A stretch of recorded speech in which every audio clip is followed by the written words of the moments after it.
Hi, welcome to Red Barrels Explode, your rundown of this week's gaming news. I'm Kevin, let's get started.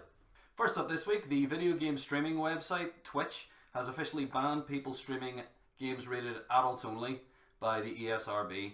Now, this won't have a huge impact on a lot of people because most games generally aren't rated that anyway. Developers tend to shoot for lower ratings because companies like Sony and Microsoft don't allow games that are rated that to be sold on their systems. And also it creates a large deficit in the amount of people you can actually sell your game to. Also this week, Capcom have announced a re-released, remastered Resident Evil Zero.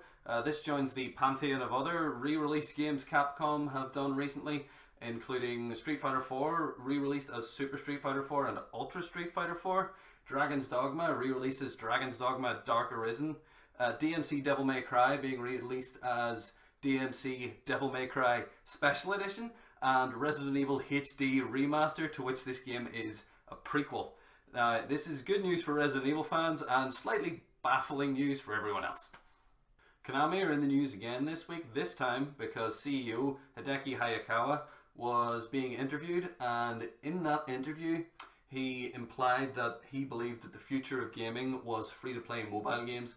Now, the company later released a press release in an attempt to do sort of a damage control on this, in which they failed to do damage control.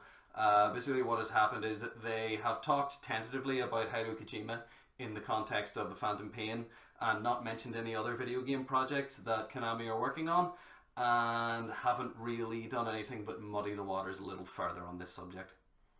And finally this week, Frictional, developers of Amnesia The Dark Descent, have finally announced a release date for their new game Soma. It's coming out the 22nd of September and I am tremendously excited about it. That's all for this week. You can follow us on Facebook, Twitter, Blogspot and now on Twitch. You can check our Facebook for streaming times, and we'll be back next week with more gaming news.